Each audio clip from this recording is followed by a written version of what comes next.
Good morning. It's time for Crenshaw chapter 28. You can hear the guinea pigs.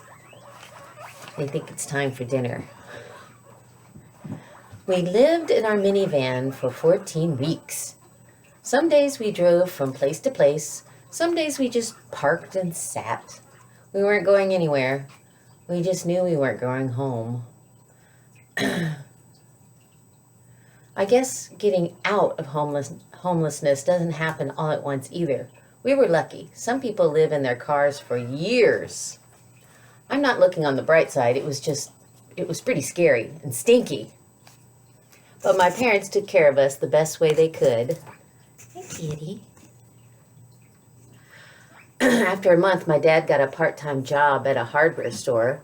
My mom picked up some extra waitressing shifts, and my dad kept singing for tips.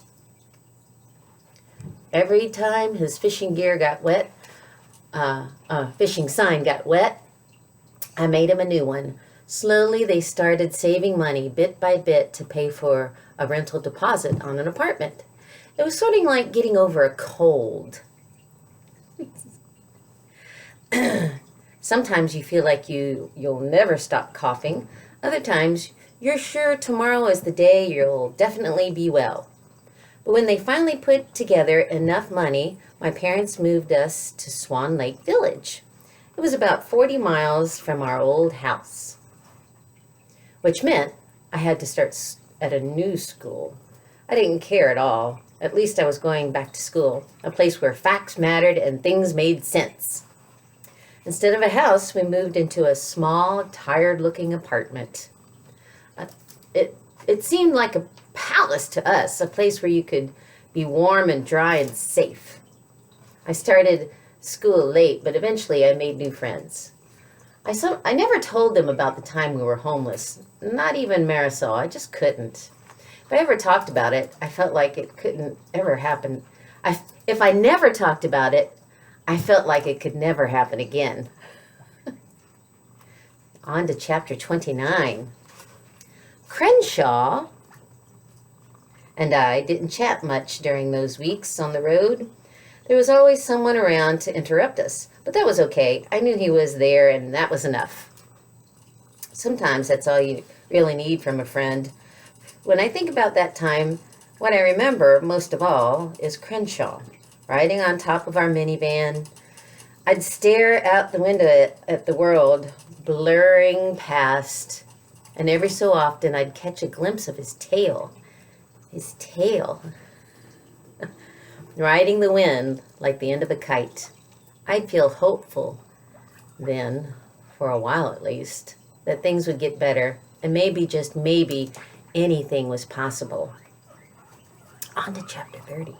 Chapter 30. I guess for most kids, imaginary friends just sort of fade away the way dreams do. I've asked people when their imaginary friends stopped hanging around, and they never seem to remember. Everybody said the same thing. I guess I just outgrew him. But I lost Crenshaw all of a sudden, after things got back to normal. It was like when you have a favorite t-shirt that you've worn forever. One day you put it on and surprise, your belly button is showing. You don't remember growing too big for your shirt, but sure enough, there's your belly button sticking out for the whole world to see. The day he left, Crenshaw walked to school with me. He did most mornings unless he wanted to stay home and watch Blue's Clues Returns. We stopped at the playground. I was telling him about how I wanted to get a real cat someday. That was before I found out my parents are extremely allergic to cats. Crenshaw stood on his head, then he did a cartwheel. He was an excellent cartwheeler. When he came to a stop, he gave me a grumpy look. "I'm a cat," he said. "I know," I said. "I'm a real cat." His tail whipped up and down. I said, a cat other people can see. He batted a paw at a yellow butterfly. I could tell he was ignoring me. A bunch of big guys, 4th and 5th graders, walked by. They pointed at me and laughed, making cuckoo circles with their finger. "Who are you talking to, doofus?" one asked, and then he snort laughed. That was my least favorite kind of laughing. I pretended not to hear him. I knelt down and tied my shoes like it was a very important thing to do. My face was hot. My eyes were wet. I'd never been embarrassed about having an imaginary friend until that moment. I waited. The boys moved on. Then I heard someone else approaching.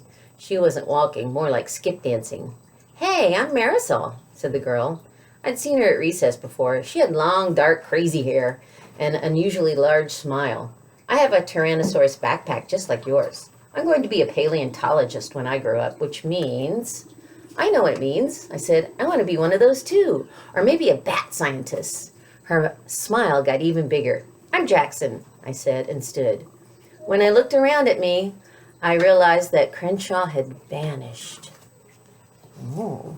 So until next time, we'll start with chapter 31 next time of Crenshaw.